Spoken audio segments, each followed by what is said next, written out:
നീ ഷൈനിയുടെ പുതിയ വീഡിയോ കണ്ടോ? ഈ ഫേസ് പാക്ക് ഇട്ട് 20 സെക്കൻഡിനുള്ള ടാനൊക്കെ പോകുമെന്ന്. ഞാൻ ഈ വീഡിയോസ് കണ്ടിട്ടുള്ള ഫേസ് പാക്ക് ഒക്കെ ട്രൈ ചെയ്യലൊക്കെ നിർത്തി. അതെന്താ? നീ ആ വിളക്ക് എടുത്തോണ്ട് അപ്പച്ചന്റെ മുറിയിലോട്ടൊന്ന് ചെല്ലേ.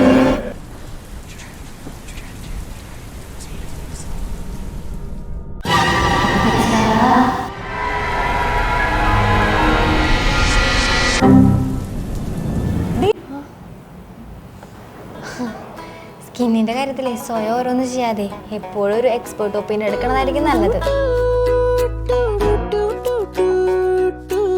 ഞാൻ എൻ്റെ സ്കിൻ കെയറല്ല മെഡിക്കെയറിലാണ് ചെയ്യാറുള്ളത്. നിനക്ക് അവിടെ ടാൻ പോണെങ്കിൽ കെമിക്കൽ പീലിംഗ് ഒക്കെ ചെയ്താൽ മതിയായിരിക്കും. അല്ലാതെ റിസ്ക് ആണ്.